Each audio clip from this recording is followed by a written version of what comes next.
The 9,592nd meeting of the Security Council is called to order.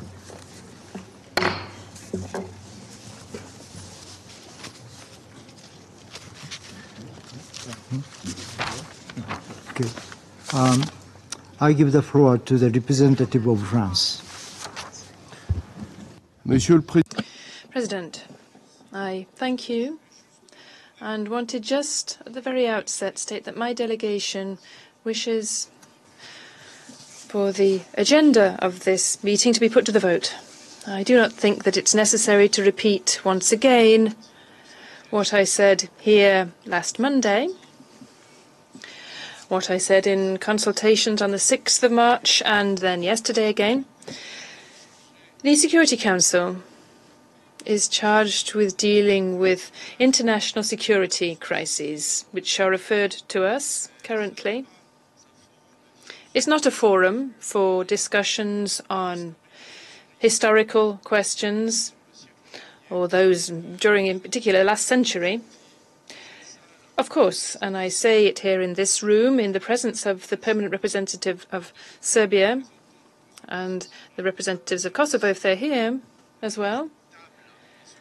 This table, this council, are very much open at any time to discuss the question of Kosovo, UNMIK, and the implementation of Resolution 1244, which was the case last month, when we, of course, opened this council's doors to President Vučić. He is always welcome.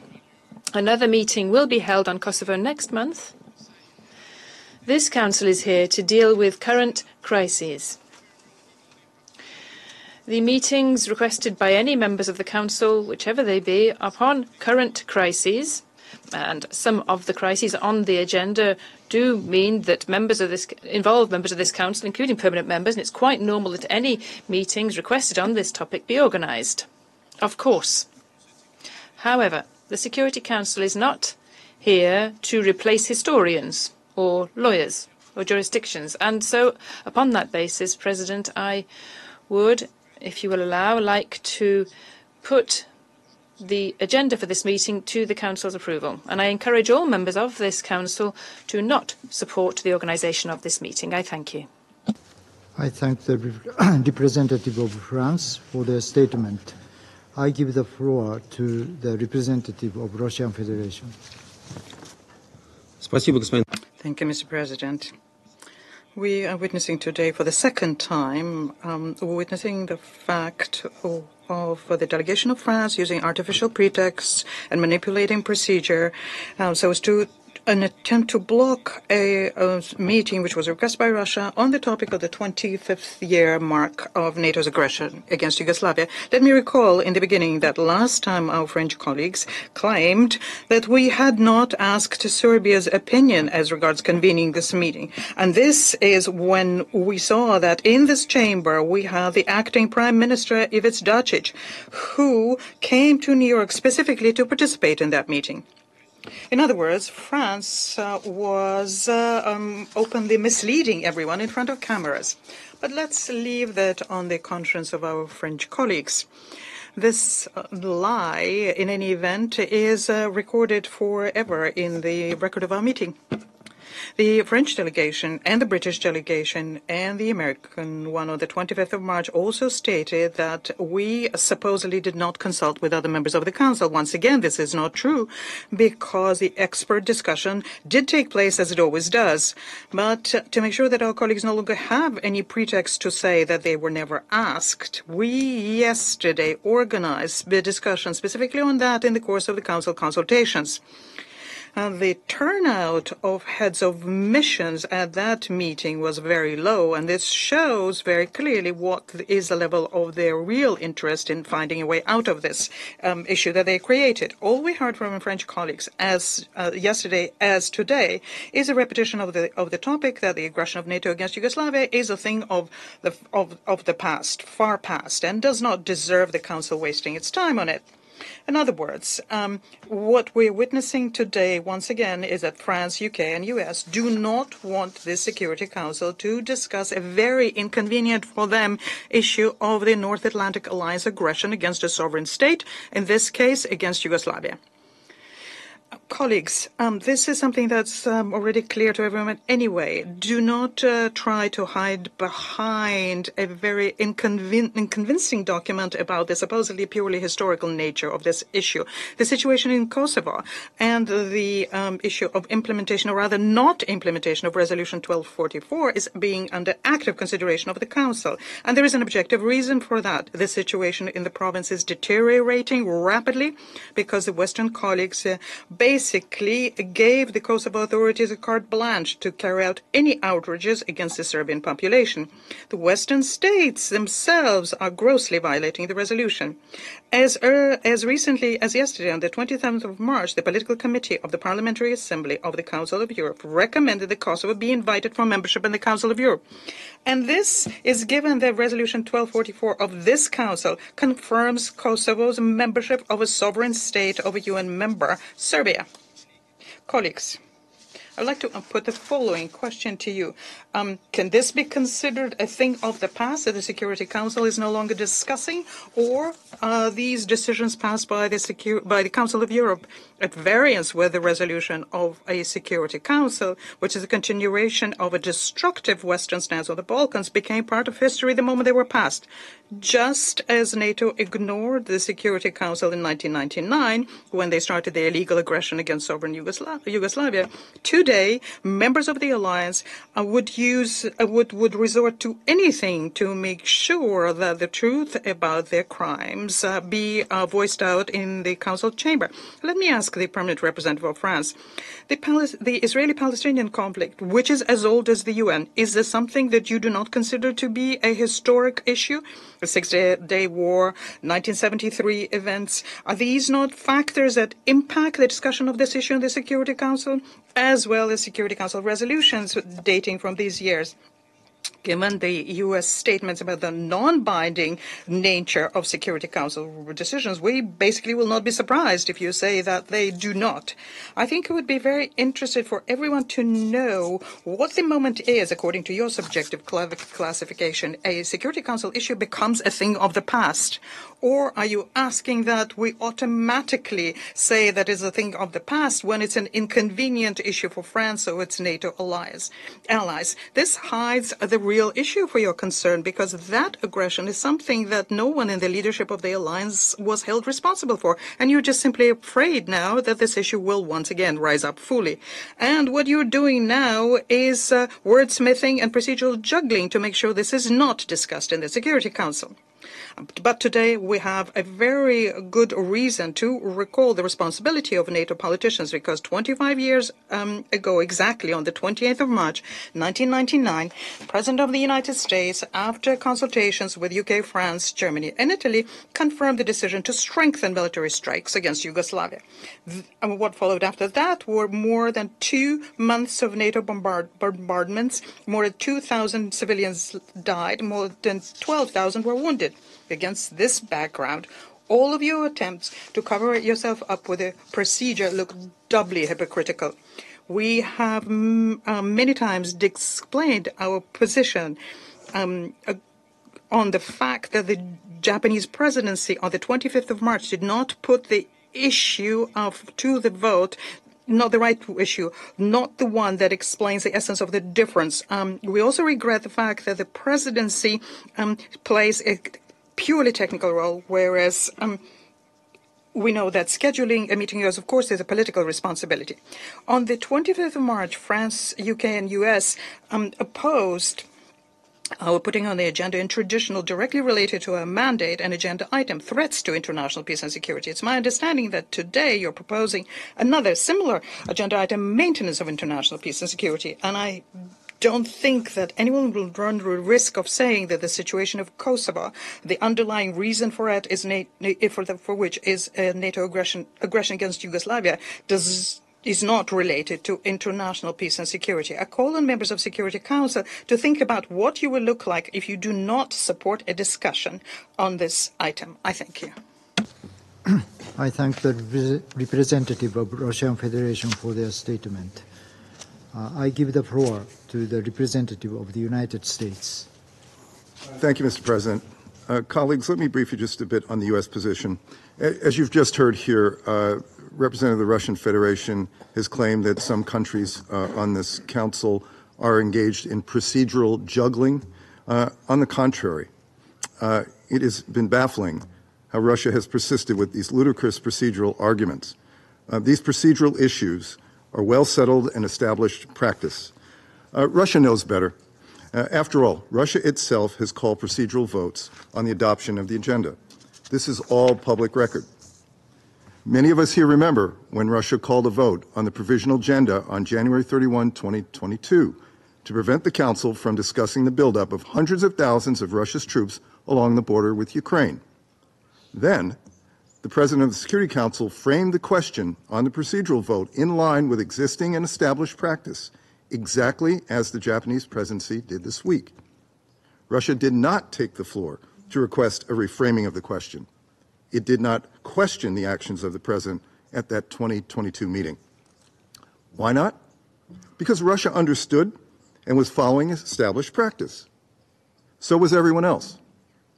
A vote can be called on the adoption of the provisional agenda, and 9 votes are always needed for the adoption of the agenda. What was true this week was also true at the 2022 meeting. Russia's protests today, as they have been for the last few days, are not about rules. We are witnessing, plain and simple, a tantrum. Russia did not get its way and did not listen to the concerns of other council members. It is now twisting established practice and rules so that they only apply when it suits Russia. It's right out of the old Soviet Russia playbook. We hope Russia will cease and desist from its blatant deviation from our rules and established practice. But if it insists on calling votes for every meeting, we expect, for the sake of consistency, it will also call votes on its own meetings as well. Thank you, Mr. President. I thank the representative of the United States for their statement. I give the floor to the representative of France. Bon, je serai très bref. I will be very brief, President. Thank you very much. Firstly, with regard to Kosovo, I fully share the opinion of the Deputy Permanent Representative of Russia. The subject is on the agenda, and proof of this is that we have this meeting programmed in April under the Maltese presidency, and the parties themselves, Serbia and Kosovo, will be invited, and we will have the opportunity to talk about this in a very updated way and continue to move towards a resolution for the whole process. Secondly, President, I think that we could prolong this discussion forever, and I would therefore invite you to put the agenda to the approval of the Council. Thank you. I thank the representative of France for their statement. I give the floor to the representative of Russian Federation. Very briefly, I simply wanted to thank my American colleague who, for some reason, became excited. I thank him for illustrating very well then when there is a need for that. Our Western colleagues are prepared to go into history for as much as they want, and when they don't see the need for that, they're not prepared to do that. Thank you. I thank the representative of Russian Federation for their statement. In view of requests made by member of the Security Council, I intend to put the provisional agenda to the vote. Accordingly, I shall put it to the vote now. Will those in favor of the adoption of the provisional agenda, maintenance of international peace and security, please raise their hand.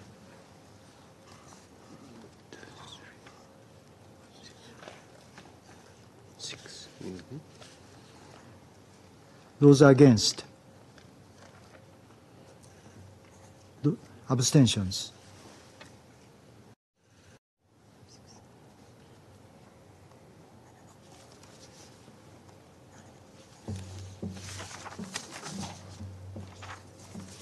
The result of the voting is as follows: 6 votes in favor, 0 vote against, 9 abstentions. The provisional agenda has not been adopted, having failed to obtain the required number of votes. Now I give the floor to those members who wish to make statement after the vote. I give the floor to the representative of Sierra Leone.